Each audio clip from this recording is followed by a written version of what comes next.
Welcome, children of the wilderness. If any show has gripped us with its twisted plot this year, it's surely Yellow Jackets. Yellow Jackets is the brainchild of Ashley Lyle and Bart Nickerson. The show is about a group of girls who survive a plane crash in 1996 and resort to extreme measures to survive. Once back in civilization, they hope to have a normal life, but are sorely disappointed when the past keeps interfering with their present. Such a horrifying show might seem far out of reach of reality, but the inspirations of the show aren't just fiction. So today, we're going to find out everything, both fact and fiction, which led to the creation of this show. Before you continue, make sure to subscribe and turn on notifications to never miss an update from Marvelous Videos. It's a small click for you, but it means a lot as we keep bringing you the best in Marvelous content, so thank you. Let's begin.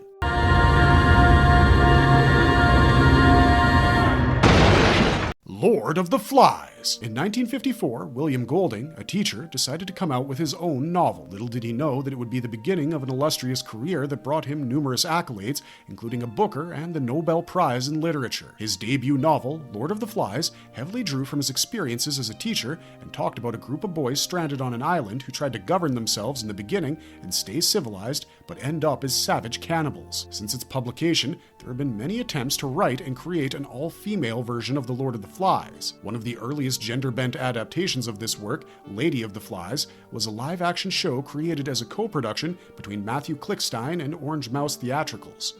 The script was co-written by a group of girls aged between 8 and 16 who drew from their lives to put on the show in August 2018. Other attempts at an all-female adaptation were severely criticized, with people claiming that women were not capable of descending to such savagery and that it just wouldn't make sense. To that, Ashley Lyle replied that none of the critics were ever a teenage girl. Lyle came up with the plan to write a female Lord of the Flies with her partner, Nickerson. Lyle claimed the girls understand hierarchy from a younger age and learn how to please people early on. Beyond that, a simple cursory glance into the show will betray your beliefs if you thought the girls are only made of sugar, spice, and everything nice. Thank God Lyle didn't let the criticism hold her back, because if she did, we wouldn't have the Yellow Jackets that we have today. The Andes, who are crashing.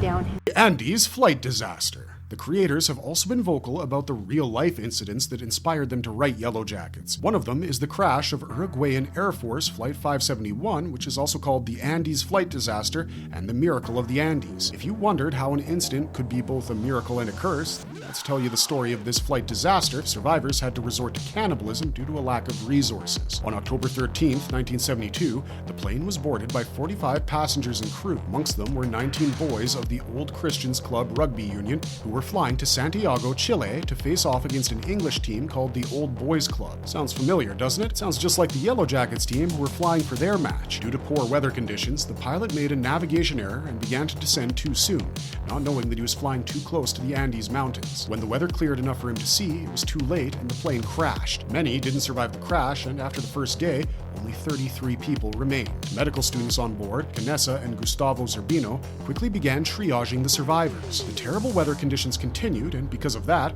rescuers had little hope of saving the survivors. Multiple attempts at air search led by the Chilean Air Search and Rescue Service failed. The survivors began converting the airplane into a shelter by removing the seats, and Marcelo Perez, the captain of the rugby team, took on the role of the leader. Reminds you of Jackie Taylor a bit, right? The survivors were also super resourceful, like our girls, and devised their own solar-powered water collector, sunglasses to prevent snow blindness, and even snowshoes. Their crash site had next to no vegetation, and there were no animals nearby. The only food they had on the plane was chocolates, jam, berries, dried fruits, and bottles of wine. Despite rationing, the food ran out within a week. Thanks to an AM radio, they also found out the bad news that searches for the survivors had been called off. They tried to eat the available leather and cotton stuffing of the airplane seats, but realized they couldn't digest it. Dejected, the survivors began to give each other permission to eat them if they died. Although none of the survivors wanted to consume human meat, they were pushed into this decision due to the dire conditions. Would want to eat their friends or family. An avalanche added to their misery and killed a few more of them. Soon, the survivors began to realize that unless they sought help, they would all be buried by the snow of the mountains. On the 12th of December, Nando Parado, a rugby player, and his teammate and med student, Roberto Canessa, set out on the mountain. The two had decided that they would rather walk to their deaths than wait for it to come to them. After 72 arduous days out in the harsh wilderness and cold,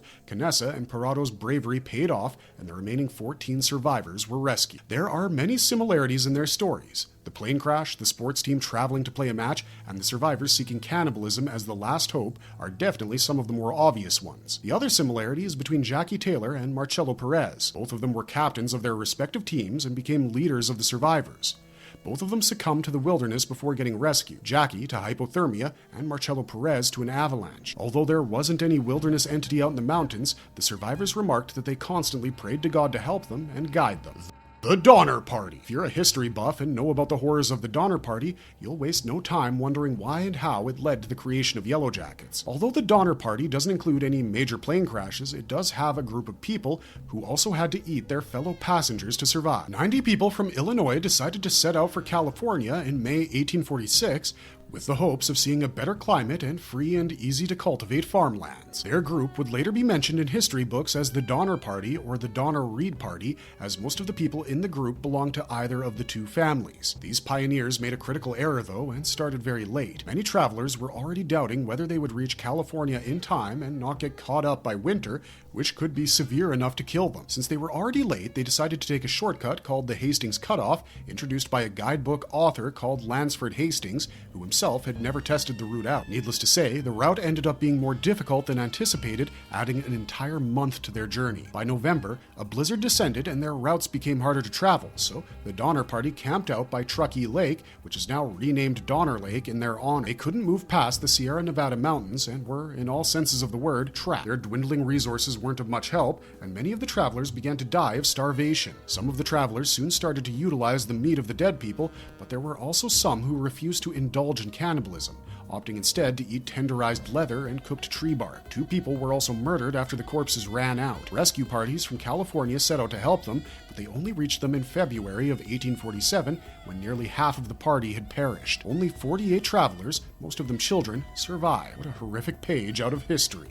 The Osho Rajneesh Effect. The show gives us a lot of cult vibes right from the outset, and none of the viewers are surprised to learn that Lottie, the team psychic who saw visions and heard the commands of the wilderness entity, went on to lead a cult that is disguised as an organic wellness center. The cult, led by Lottie, has a lot of members, and all of them wear purple, or to be more specific, heliotrope, purple tint with a magenta undertone, which colors the flower of the same name. We also learn that they grow the flowers in the community to treat wounds. The audience of the show immediately drew comparisons of Lottie's cult to Rajneesh Puram, a religious intentional community established in Oregon's Wasco County. This community also gained recognition as a city and was completely populated by Rajneeshis, the followers of Osho Rajneesh. Rajneesh had fled India with his assistant, Ma Anand Sheela, after allegations against Rajneesh's tax fraud emerged. Soon, the community began to take a sinister turn after the local communities in Oregon made their displeasure about the new arrivals clear. Rajneesh led his followers to poison local salad bars with salmonella, an incident now known as the 1984 Rajneeshi bioterror attacks,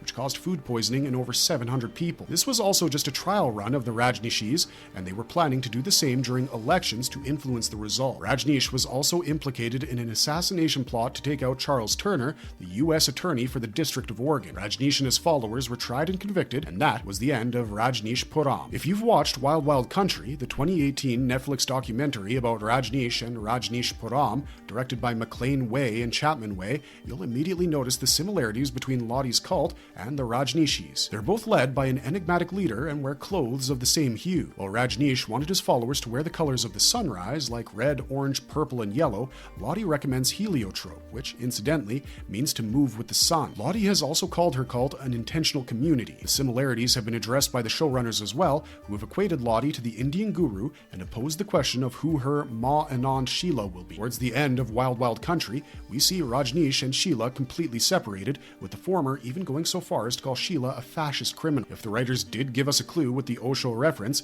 we might find out who Lottie's right-hand man or woman was, and maybe she will be the crack in the case of Lottie's murder. Marvelous verdict! A wise man once said, truth is stranger than fiction, and he couldn't have been more right. We see so many things happen in day-to-day life where people have to face the worst and somehow reign champion, while others succumb to the pressure and forget their humanity to survive. The Donner Party and the Andes mountain crash are two horrible instances of humanity pushed to the extremes to survive, and it's no wonder that Yellow Jackets was inspired by these historical events. You think of any other real-life people or incidents that remind you of Yellow Jackets? If you do, let us know in the comments, because we're always looking for ideas for new videos. And if you enjoyed this video, don't forget to leave a like, because it helps us make more such marvelous videos. Thanks for watching, stay safe out there, and have a marvelous day.